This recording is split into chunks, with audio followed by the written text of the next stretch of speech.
नमस्कार, सीएमडीसी आवाज पर आप सभी का स्वागत है। मैं हूं हर्षदा सावंत और आप देख रहे हैं आपका पसंदीदा स्टार्टअप शो आवाज एंटरप्रेन्योर, जहां हम बात करते हैं भारतीय स्टार्टअप इकोसिस्टम के ट्रेंड्स, बड़े मुद्दे और साथ ही नए आइडियाज की।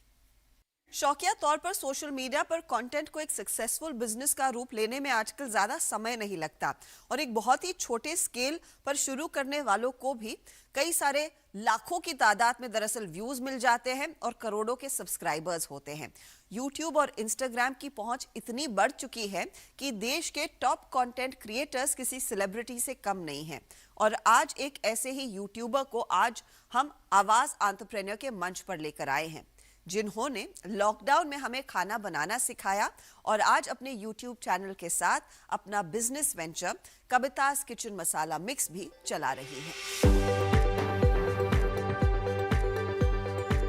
कोलकाता में पली बड़ी कविता सिंह शादी के बाद यूके शिफ्ट हुई। कामकाजी कविता के कंधों पर होम मेकर बनने की जिम्मेदारी आई। इस दौरान खाली समय में कविता ने कुकिंग के शौक को तराशा और कुकिंग वीडियोस बनाने की शुरुआत की और भारत लौटने के बाद 2014 में कविता's किचन से अपने YouTube चैनल की शुरुआत की। नवंबर 2014 में मैंने अपना पहला वीडियो पोस्ट किया था। वीडियो पोस्ट करने के बाद लोग ऐसे 3-4 महीने तो कुछ रिस्पांस नहीं आया था, क्योंकि जो फ्रेंड्स फैमिली थे वही सब्सक्राइबर थे। और उसके बाद अचानक से 3 महीने बाद मेरा एक वीडियो था जो लोगों को बहुत पसंद आया, ब्रेड गुलाब जामुन का।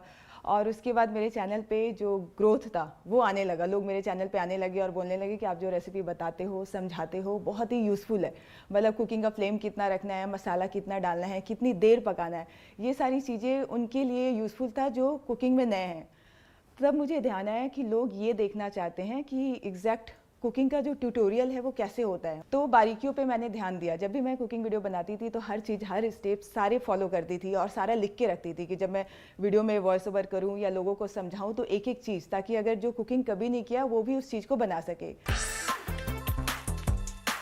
सब्सक्राइबर्स के कमेंट और रिस्पांस के आधार पर कविता ने बेसिक कुकिंग पर फोकस बढ़ाया। नई शादी हुई लड़कियां, पढ़ाई के सिलसिले में घर से दूर रहने वाले स्टूडेंट्स और कामकाजी बैचलर्स जैसे लोगों को घर का बना खाना सिखाने पर जोर दिया। कविता's किचन देखते ही देखते पॉपुलर होने लगा। समय समय पर अपने पति की सलाह और हर समय कुछ नया सीखने की आदत से कविता ने वीडियो मेकिंग के सारे गुर सीख लिए। तकनीकी एक्सपर्टी हासिल करने के लिए YouTube को ही अपना गुरु बनाया। कविता का कंटेंट तो पावरफुल था ही, लेकिन नए सब्सक्राइबर्स को जोड़ने के लिए वीडियो के प्रेजेंटेशन को अट्रैक्टिव बनाना भी जरूरी था। तो ये हमारी आलू बैंगन की सब्जी जो है वो बनके तैयार हो गई है। आप इसे जरूर ट्राई करें और अगर आज की रेसिपी आपको ट्राई करने के बाद पसंद आए तो आप इसे अपने फ्रेंड्स फैमिली के साथ शेयर करना बिल्कुल ना भूलें। मैंने जब चैनल शुरुआत किया था तो ऑब्वियसली मुझे पता नहीं था ज़्यादा। मैं एक कॉम्पैक्ट कैमरा था मेरे पास, जो मैं अपने बेटे को फोटोग्राफी के लिए कि मैं उसका हर बचपन का हर मोमेंट कैप्चर करूँ, उसके लिए मैंने वो कैमरा खरीदा था। तो मैंने उसी कैमरे का यूज़ करके अपनी मेरी एक फ्रेंड थी, वो भी पेंटिंग वीडियो बनाती थी, तो मैंने उससे उसका ट्राइपॉड बोरो किया और उसके बाद मैंने वो कैमरा लगा के शूट किया था। शूट कर लिया। अब एडिट कैसे करते हैं वो मुझे नहीं पता था। फिर मैंने यूट्यूब वीडियो देखा कि हाउ टू एडिट वीडियो, तो वहाँ पे मैंने कैसे स्प्लिट करते हैं, कैसे कलर करेक्शन करते हैं, कैसे फ्रेमिंग करते हैं, वो मैं दिन रात जब मेरे हस्बैंड सो जाते थे, बच्चे सो जाते थे, तो मैं फ़ोन ऑन करके और फिर वो ट्यूटोरियल देख के सीखती थी। मेरे को लगता था ये सीखना है, और मेरे हस्बैंड फुल टाइम जॉब में थे तो मैं उनको बोल नहीं सकती थी कि आप मेरे को सिखाओ, और अल्टीमेटली वो मेरे लिए नया था। तो क्या कहते हैं, सीखने की इच्छा थी वो मेरे में ज़्यादा थी कि मेरे को करना है। तो सारे जितने ट्यूटोरियल थे ना, कैसे लाइट सेट करते हैं, कैसे फ्रेमिंग करते हैं, कैसे कलर करते हैं, कैसे वॉइस ओवर करते हैं, ये सारा मैंने यूट्यूब से ही सीखा। तो मैं बोलूँगी कि मैं यूट्यूब देख के ही मैं यूट्यूबर बनी। आज जो भी कंटेंट क्रिएटर्स हमें दिखते हैं, उनकी कामयाबी का राज उनका टैलेंट तो है ही, लेकिन इसके साथ काम के प्रति जुनून ने इन्हें आसमान की बुलंदियों तक पहुंचाया है। कविता इसका जीता जागता उदाहरण है। वीडियो मेकिंग जैसी नई फील्ड में टेक्निकल नॉलेज की जानकारी के बगैर यूट्यूब पर अपना लोहा मनवाना आसान काम नहीं है। तो मैं CFL बल्ब ऐसे फेस के सामने लगा के उसके सामने खड़े होके, या फिर 1 से 3 का जो टाइम होता था उस टाइम पे खड़ी रहती थी कि धूप आएगा उस टाइम पे मेरे को वीडियो शूट करना है ताकि वीडियो थोड़ा ब्राइट आए। तो ये सारी चीज़ें बेसिक जो थी वो समय के साथ मैं सीखती गई। और मेरे को लगता है कि अगर किसी चीज़ में सीखने की आपको इच्छा है और करना चाहते हो तो आप कैसे भी कर लोगे, उस चीज़ के लिए आप टाइम निकाल ही लोगे। आज मैं कितनी भी बिजी हूँ, लेकिन मेरे को पता है कि मेरा वीडियो इस दिन यूट्यूब पे जाता है तो वो मेरी सबसे फर्स्ट प्रायोरिटी है कि दुनिया इधर से उधर हो जाए, लेकिन मेरा वीडियो ट्यूसडे, थर्सडे, सैटरडे को जाएगा ही, उसमें कोई कॉम्प्रोमाइज़ नहीं चाहिए। यूट्यूब ने मुझे 1 लाख सब्सक्राइबर होने पे एक ट्रॉफी भेजा है। चैनल पे 5 लाख सब्सक्राइबर हुए हैं। आज मेरे चैनल पे 10 लाख सब्सक्राइबर हुए हैं। आज 20 लाख सब्सक्राइबर, मुझे तो यकीन ही नहीं हो रहा है। आज कवितास किचन के 13 मिलियन से ज्यादा सब्सक्राइबर्स है। इस लेवल तक पहुंचना यूट्यूबर्स के सबसे बड़े ड्रीम में से एक होता है। यूट्यूब का डायमंड प्ले बटन हासिल करने वाली कविता के सामने अब इस परिवार को यूं ही बढ़ाते रखने का चैलेंज है। इंटरनेट पर कुकिंग वीडियोस की बाढ़ में कविता ने सिंपल बेसिक कुकिंग के अलावा अलग अलग ब्रांड की स्पेशलिटीज, रेस्टोरेंट स्टाइल खाने की वैरायटी देते हुए कंसिस्टेंट परफॉर्मेंस दिया है। अगर किसी भी क्रिएटर से आप पूछोगे तो उसको हर कुजीन का, हर कल्चर का खाना नहीं आता है। सबके लिए कुछ ना कुछ सीख रहती है, तो मैं भी सीखती हूँ, मैं देख के सीखती हूँ और उसके बाद मैं सोचती हूँ कि इस रेसिपी को अगर मैं सिंपल तरीके से बनाऊँ तो उसके लिए मैं बहुत सारे ट्रायल करती हूँ कि रेसिपी फेल नहीं होनी चाहिए, गड़बड़ नहीं होनी चाहिए, घर में जो चीज़ है उससे अगर हम इस डिश को बनाएं तो वो कैसा लगेगा। तो बेसिक इंग्रेडिएंट्स के साथ आपको रेस्टोरेंट स्टाइल डिशेस कैसे बनानी चाहिए, इस पर मैं 3, 4, 5 बार ट्रायल करती हूँ। जब मैं सेटिस्फाइड होती हूँ तब मैं उसका वीडियो बनाती हूँ। जब हम कंटेंट बनाते हैं तो इस बात का ध्यान रखना चाहिए कि आपका कंटेंट जो है वो अलग अलग, अगर सिमिलर कंटेंट आप पोस्ट करेंगे तो लोगों को मज़ा नहीं आएगा। तो एक लेवल के बाद आपको कंटेंट डाइवर्सिफाइड करना पड़ेगा। आप अलग अलग रेसिपी पोस्ट करो, कभी मैं नॉर्थ की, कभी साउथ की, तो वो होता है कि वैरायटी अगर आप पोस्ट करोगे तो लोगों को लगेगा कि हाँ, एक रेस्टोरेंट में जब हम खाना खाने जाते हैं तो ये सोच के नहीं जाते कि हमको सिर्फ वहाँ पे चावल दाल या बिरयानी ही खाना है। अगर हमको स्टार्टर खाना है तो वो भी वहाँ पे अवेलेबल होना चाहिए, अगर हमको डेजर्ट खाना है तो वो भी अवेलेबल होना चाहिए।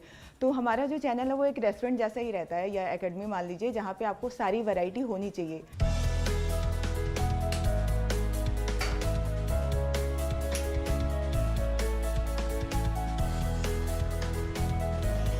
नमस्ते, मैं हूं कविता और आपका स्वागत है मेरी किचन में। आज मैं आपके लिए लेके आई हूं बहुत ही टेस्टी पाव भाजी की रेसिपी। तो यहाँ पे बटर डाल दिया मैंने। कविता की इस जर्नी में अब खूबसूरत मोड़ आया है। इंडिया फूड नेटवर्क के साथ पार्टनरशिप में कविता ने कवितास किचन मसाला मिक्स लॉन्च किए हैं। इस मसाले की खास बात यह है कि इसमें अलग से आपको कुछ भी नहीं डालना है, बस ये मसाला डालिए और नमक डालिए और आपका रेस्टोरेंट स्टाइल पाव भाजी जो है वो बनके तैयार हो जाएगा। सब्जी मसाला, पाव भाजी मसाला और चिकन मसाला को खरीदार लीडिंग ऑनलाइन प्लेटफॉर्म और मॉडर्न ट्रेड से खरीद सकते हैं। सब्जियों को हम 2 से 3 मिनट के लिए ऐसे मीडियम फ्लेम पे भून लेंगे। नमक के अलावा किसी और मसाले के बगैर खाना बनाना आसान बनाते हैं कवितास के मसाला मिक्स पाउडर। थोड़ा सा नमक डाल दें, या फिर अगर आपको अंदाजा है कि पाव भाजी आपकी कितनी बनने वाली है तो पूरा नमक एक साथ डाल सकते हैं। इन्वेस्टमेंट मेरा और इंडिया फूड नेटवर्क का इक्वल ही है, हमारे इन्वेस्टमेंट इक्वल है। और ब्रांड वैल्यू जैसे मेरी ब्रांड वैल्यू है, अगर मैं वो मसाला अपने जो सब्सक्राइबर, अपने व्यूअर्स को दिखा रही हूँ, लेकिन अगर इंडिया फूड नेटवर्क जो है वो भी उसको पैकेज डिस्ट्रीब्यूशन और सारे लाइसेंसिंग उसको करने में इतनी मेहनत लगती है, उसको बहुत लंबा प्रोसेस है जो मेरे लेवल से पॉसिबल नहीं है, तो वो ये सारी रिस्पॉन्सिबिलिटी देख रहा है, तो इसीलिए हमने इन्वेस्टमेंट भी बराबर ही रखा है। मेरा जो मसाला है वो मैंने 3 वैरायटी का लॉन्च किया है, एक सब्जी मसाला, एक चिकन मसाला और तीसरा पाव भाजी मसाला। तो यहाँ पे आप देख सकते हैं कि मैंने इस मसाला मिक्स वेंचर को इनोवेशन से लार्ज स्केल पर लेकर जाने का कविता का इरादा पक्का है। नॉन बिजनेस बैकग्राउंड की कविता आज के नए कंटेंट क्रिएटर्स के लिए मिसाल है। कविता ने भले ही बड़े नामी बिजनेस स्कूल से पढ़ाई क्यों न की हो, फिर भी बिजनेस को समझना, लगातार इनोवेशन से कदम जमाए रखना, सही पार्टनर्स को ढूंढना और सही समय पर पिवट लेना। गिरते पड़ते ही सही, लेकिन एक मंझे हुए बिजनेस खिलाड़ी की तरह कविता अपने बिजनेस को आकार दे रही है। मसाला मिक्स को बड़े लेवल पर ले जाने के साथ फूड बिजनेस में नए बेंचमार्क सेट करने के लिए कविता को हमारी तरफ से ऑल द बेस्ट। कल्पिता पारकर, पुणे। तो आप इस पाव भाजी की रेसिपी को जरूर ट्राई करें और ट्राई करने के बाद वीडियो पसंद आए तो आप इसे अपने फ्रेंड्स, फैमिली के साथ शेयर करना बिल्कुल न भूलें। इस मोड़ पर लेंगे एक छोटा सा ब्रेक, लेकिन ब्रेक के बाद बीसीजी, टाई और टाइम्स ब्रिज ने खास रिपोर्ट निकाली है कि भारत में स्टार्टअप्स कैसे हाइपर स्केल कर रहे हैं। उसी पर बातचीत होगी आगे।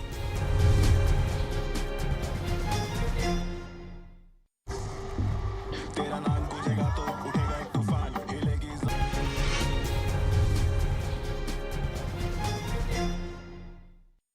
पिछले कुछ सालों में भारतीय स्टार्टअप इकोसिस्टम का वर्चस्व काफी बड़ा है।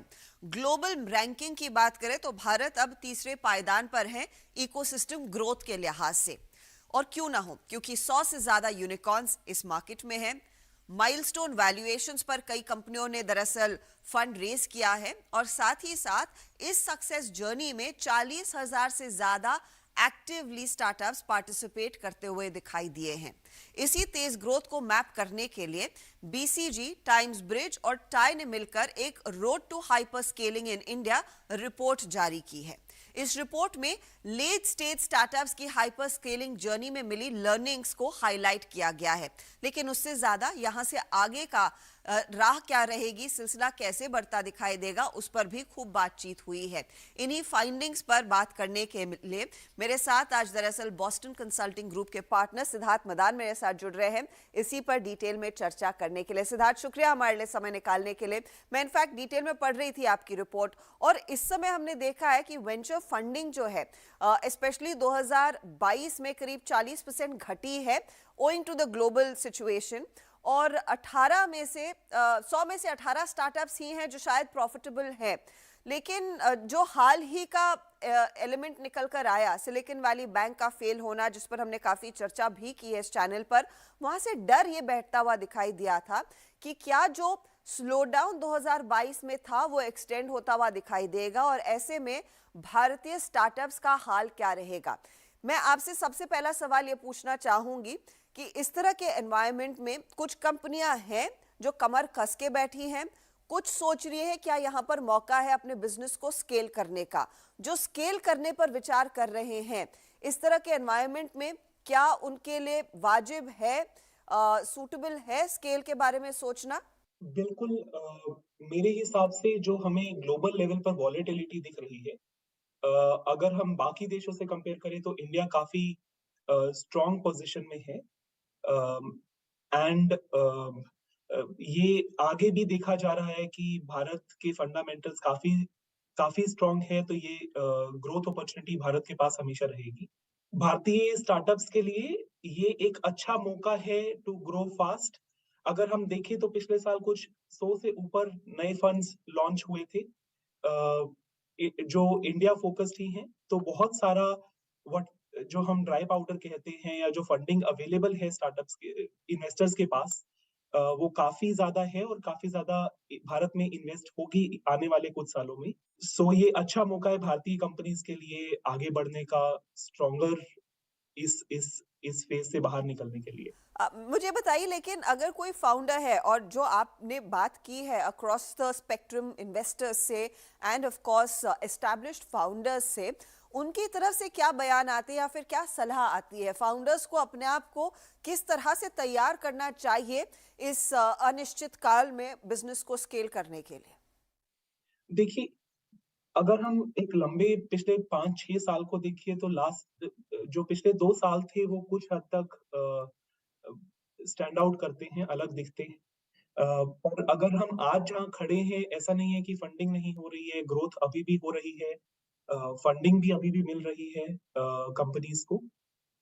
तो फाउंडर्स और इन्वेस्टर्स एक कॉशियस अप्रोच लेना चाह रहे हैं, बट वैल्यूएशन होते रहेंगे, फंडिंग होती रहेगी। इन्वेस्टर्स सिर्फ एक सही वैल्यूएशन और सही टाइमिंग का इंतजार कर रहे हैं। जो कंपनियां कमर कस के तैयार बैठी हैं इस फेज के लिए, जो मुनाफे और ग्रोथ को एक दो अलग अलग पहलू ना समझ के दोनों को साथ में लेके चलना जानती है, उस तरह की कंपनियां ना सिर्फ फंडिंग रेज कर पाएंगी, वो ग्रो करती रहेंगी। एंड स्पेशली जो कैटेगरी लीडर होते हैं किसी भी सेगमेंट में, जो लीडिंग कंपनीज हैं, वो काफी स्ट्रॉन्ग बाहर निकलेंगी इस पूरे फेज से। अच्छा सिद्धार्थ, आपकी रिपोर्ट में आपने इनफैक्ट कई कंपनियों को क्लोजली स्टडी किया, जिसमें मीशो है, पॉलिसी बाजार है, एंड ये सारी काफ़ी अव्वल दर्जे की कंपनी है, अच्छा खासा स्केल इन्होंने हासिल कर लिया है। जब आपने इनके बिजनेस मॉडल्स को एनालाइज किया, की लर्निंग्स क्या निकल कर आ सकती हैं यहाँ से आगे, शायद किसी और स्टार्टअप को इन्हें एम्यूलेट करने के लिए, उनसे कुछ सीखने के लिए? बिल्कुल। सो हमने 20 से भी ज्यादा कंपनीज को स्टडी किया, काफी सारे इन्वेस्टर्स और एस्टैब्लिश्ड फाउंडर्स, जैसे आपने कहा, से बात की। हमने रिपोर्ट में कुछ 8 थीम हाईलाइट किए हैं जो हमें लगा कि जिनसे काफी सक्सेस ड्राइव की इन बड़े एस्टैब्लिश्ड कंपनीज ने।